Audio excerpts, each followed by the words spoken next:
Dans une demeure souterraine, en forme de caverne, des hommes sont enchaînés, prisonniers.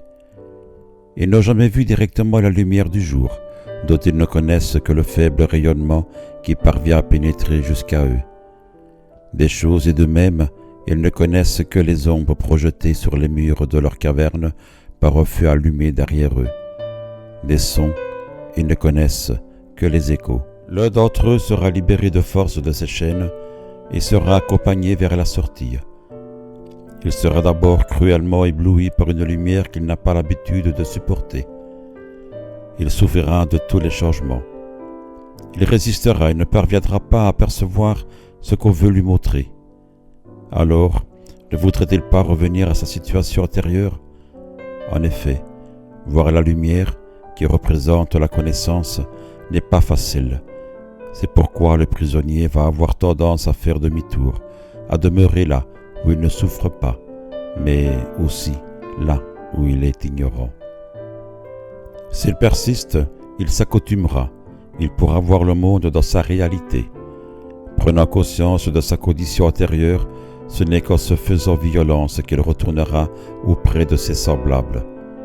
Mais ceux-ci, incapables d'imaginer ce qui lui est arrivé, le recevront très mal et refuseront de le croire jusqu'à le tuer. En effet, Platon montre bien ici que de la souffrance, l'incompréhension et l'ignorance amènent une réaction de révolte plus ou moins violente. Comment expliquer que le prisonnier que l'on délivre se plaît de ces violences?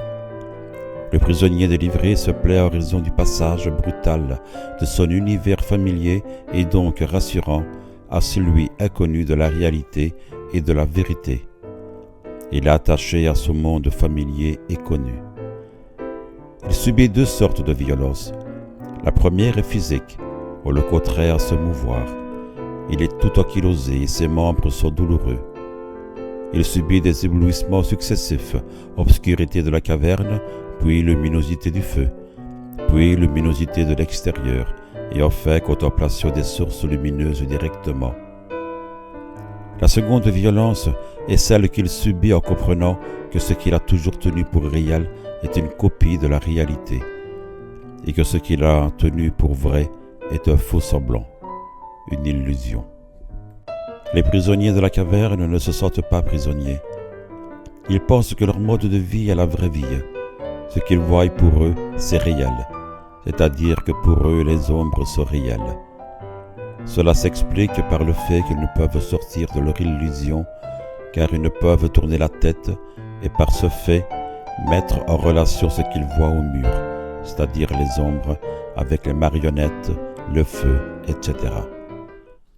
Les prisonniers ne peuvent pas exercer leur propre jugement.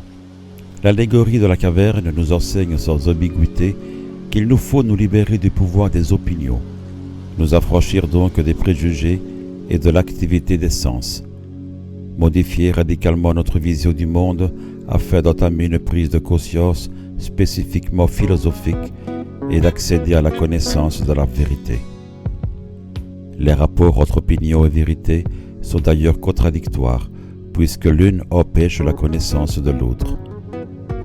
Plus précisément, une opinion se présente à nous comme vraie, donc elle nous masque la vérité et l'envie de la découvrir plus loin.